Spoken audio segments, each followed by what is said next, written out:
महाराष्ट्र में आज फडणवीस कैबिनेट का विस्तार। नागपुर के राजभवन में शाम 4 बजे होगा शपथ ग्रहण।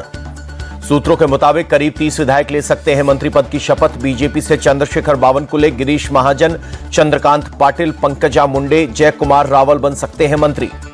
शिवसेना शिंदे गुट से संजय सिरसाठ, उदय सामंत, शंभूराजे देसाई, गुलाबराव पाटिल बन सकते हैं मंत्री।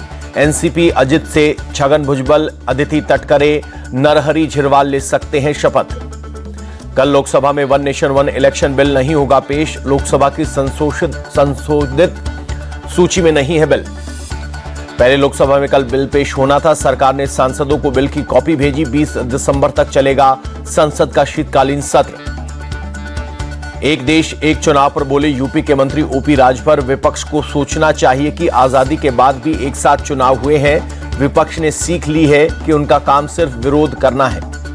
संभल में आज भी प्रशासन का बुलडोजर कार्रवाई जारी। अवैध निर्माण पर चला निगम का बुलडोजर। संभल में कल हुआ था बुलडोजर एक्शन। कार्रवाई के दौरान प्रशासन को मिला था एक प्राचीन मंदिर और कुआं। मंदिर को ढकने के लिए बनाई गई दीवार को तोड़ा गया। मंदिर की निगरानी के लिए मंदिर के चारों तरफ सीसीटीवी कैमरे लगाए गए। संभल में मिले मंदिर के बारे में खुलासा। करीब 500 साल पुराने मंदिर पर किया गया था अवैध कब्जा। 40 साल से बंद था मंदिर। 1978 से बंद पड़ा था मंदिर। नगर हिंदू सभा का दावा, दहशत की वजह से मंदिर छोड़कर भाग गए थे पुजारी। घर बेचने को हुए थे मजबूर। मंदिर में मौजूद कुएं को 42 साल बाद खोला गया। मंदिर की पहचान मिटाने के लिए कुएं पर बनाया गया था स्लैब। संभल के डीएम राजेंद्र पेंसिया ने साइट का दौरा किया। कहा प्रशासन ने रैंप और मलबा हटाने के बाद कुएं के निशान खोजे। संभल की एसडीएम वंदना मिश्रा ने मंदिर में जाकर हनुमान जी और शिव जी के दर्शन किए। आम लोगों ने भी की पूजा अर्चना। संभल में शिव और हनुमान मंदिर में पूजा हुई। 46 साल से बंद पड़े मंदिर को कल प्रशासन ने खुलवाया था। संभल के सांसद जियाउर रहमान बर्क का आरोप, प्रशासन संभल में लोगों को परेशान करने में लगा है। लोकसभा में पीएम मोदी ने कांग्रेस पर निशाना साधा। कहा संविधान का अपमान करना कांग्रेस की पुरानी आदत है। एक परिवार ने संविधान की भावना को चोट पहुंचाई। प्रधानमंत्री बोले नेहरू जी ने कांग्रेस के मुंह में संविधान बदलने का खून लगाया। उनका अपना संविधान चलता था। नेहरू जी ने जो पाप किया उसी को इंदिरा जी ने आगे बढ़ाया। प्रधानमंत्री मोदी ने कहा अपनी कुर्सी बचाने के लिए इंदिरा जी ने देश पर इमरजेंसी थोपी। आपातकाल ने संविधान को नोचा। कांग्रेस का ये पाप कभी नहीं धुलेगा। राजीव गांधी भी मोदी के निशाने पर आए। संविधान पर चर्चा में कहा राजीव जी ने शाहबानों का इंसाफ नहीं दिलवाया। कट्टरपंथियों की मदद के लिए सुप्रीम कोर्ट का फैसला पलटा। पीएम मोदी ने राहुल गांधी को अहंकारी बताया। कहा एक अहंकारी शख्स ने अपनी ही सरकार के कैबिनेट का आदेश फाड़ा था। लोकसभा में प्रधानमंत्री बोले हमने भी संविधान में संशोधन किए, लेकिन हमारा संशोधन महिलाओं के हक के लिए, गरीबों के आरक्षण के लिए और देश की एकता के लिए। कांग्रेस के जुमला शब्द का इस्तेमाल पर प्रधानमंत्री ने अटैक किया। बोले पिछले 4 दशकों से कांग्रेस का गरीबी हटाओ का नारा सबसे बड़ा जुमला। हम गरीबों के लिए काम करते हैं तो ये मजाक उड़ाते हैं। प्रधानमंत्री ने एक वोट से अटल सरकार गिरने की घटना का भी जिक्र किया। बोले अटल जी चाहते तो सौदेबाजी कर सरकार बचा लेते, लेकिन उन्होंने संविधान का रास्ता चुना। प्रधानमंत्री मोदी ने विकसित भारत का संकल्प दोहराया। बोले 2047 तक विकसित भारत बनाकर रहेंगे। ये अकेले मोदी का नहीं, 140 करोड़ देशवासियों का संकल्प है। प्रियंका गांधी ने पीएम मोदी के भाषण को उबाऊ बताया। कहा पीएम ने अडानी पर कुछ नहीं बोला। पीएम मोदी के 11 संकल्प खोखले हैं। प्रियंका गांधी के बयान पर बोले केंद्रीय मंत्री ललन सिंह कांग्रेस संविधान की धज्जियां उड़ाए। कल पीएम ने उन्हें आईना दिखाया।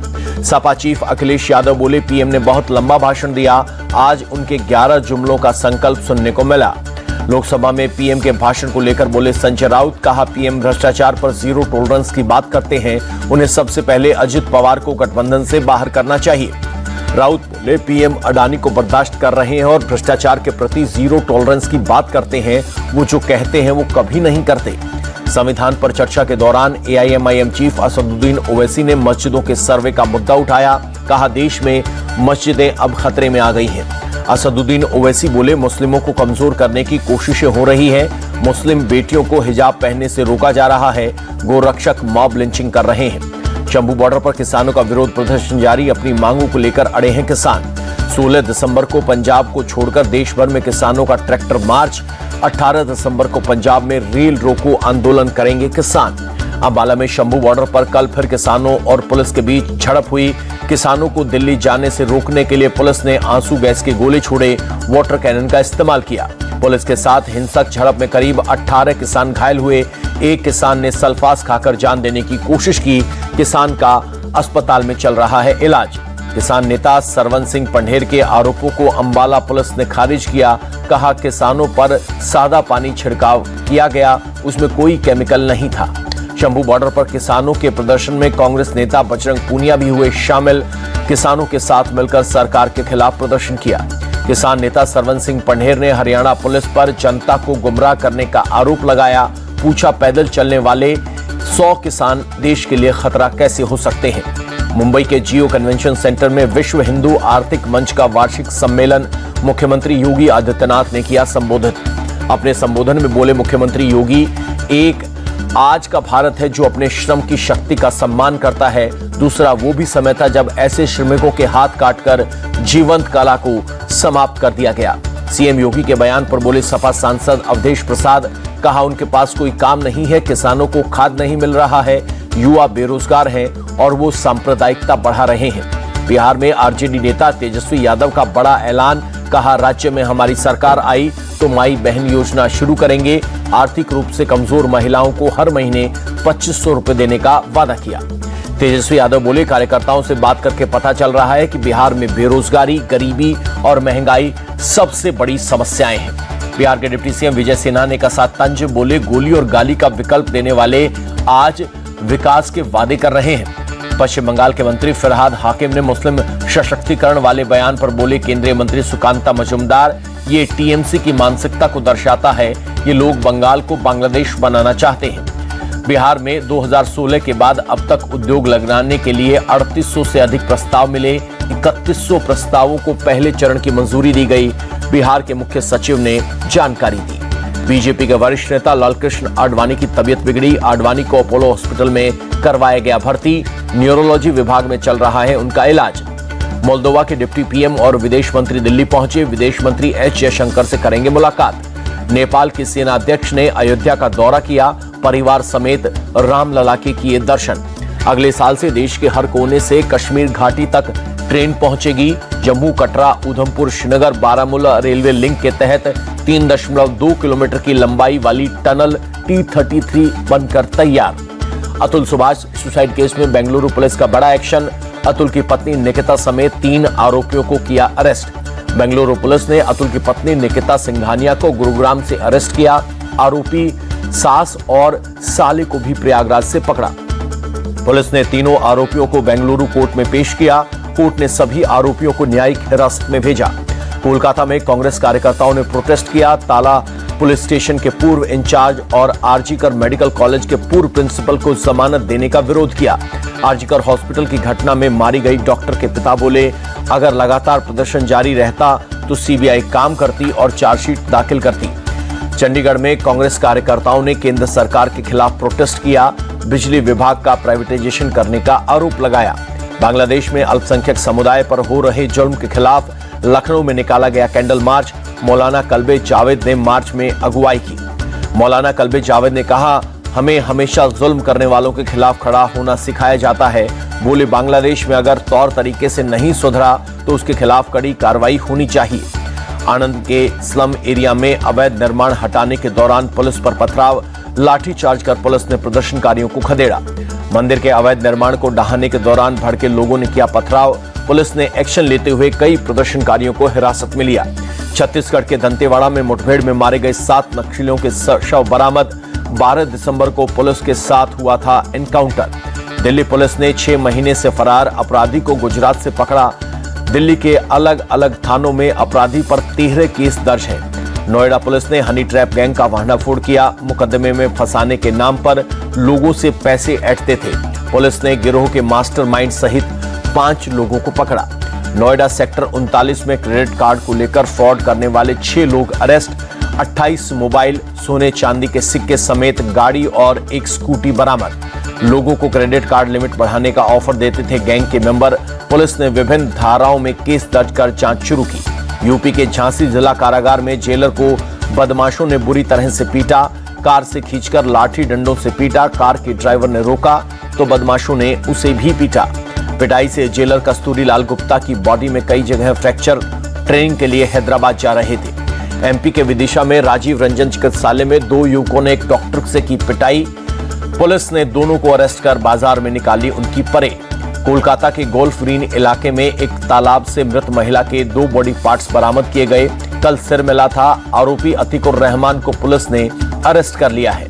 गाजियाबाद के पास झुग्गी बस्ती में लगी आग, काफी नुकसान की आशंका। दमकल की गाड़ियों ने आग पर पाया काबू। दमकल की टीम ने लोगों को बाहर निकाला। हादसे में कोई जनहानि नहीं हुई। प्रयागराज पहुंचा जूना अखाड़े का जुलूस। महाकुंभ से पहले जुटने लगे हैं साधु संत। गाजे बाजे के साथ पहुंचा जूना अखाड़े का काफिला। जगह जगह किया गया स्वागत। काशी विश्वनाथ कॉरिडोर बनने के बाद वाराणसी में उमड़ा भक्तों का सैलाब। मंदिर ट्रस्ट के सीईओ बोले, कॉरिडोर बनने के बाद से अब तक 19 करोड़ 12 लाख श्रद्धालुओं ने बाबा विश्वनाथ के दर्शन किए। कोलकाता में world athletic gold level race का आयोजन। राज्यपाल सीवी आनंद बोस भी हुए शामिल। मुंबई में मंझगांव डॉक मैराथन का आयोजन। बड़ी संख्या में शामिल हुए लोग। भारतीय सेना ने छत्तीसगढ़ सरकार के साथ मिलकर रायपुर में मैराथन का किया आयोजन। पूर्व सेना प्रमुख जनरल वीके सिंह ने दिखाई हरी झंडी। कोची में भारतीय नौसेना ने कोची नेवी मैराथन का किया आयोजन। बड़ी संख्या में लोग हुए शामिल। अगरतला में टूरिज्म प्रोमो फेस्ट के म्यूजिकल कॉन्सर्ट में पहुंचे मुख्यमंत्री माणिक साहा। राज्य के पर्यटन को बढ़ावा देने के लिए शुरू किया फेस्टिवल। म्यूजिकल कॉन्सर्ट में श्रेया घोषाल ने बिखेरा अपनी गायकी का जलवा। झूमते गाते नजर आए लोग। गुजरात के गांधीनगर में गिफ्ट सिटी रन का शुभारंभ। अभिनेता सोनू सूद भी हुए शामिल। दिल्ली में सांसदों का friendly cricket match. Major Dhyan Chand stadium में राज्यसभा सभापति 11 बनाम लोकसभा स्पीकर 11 के बीच हो रहा है मुकाबला। त्रिची में हुई बारिश से बिगड़े हालात। कई जगहों पर जल भराव से लोग परेशान।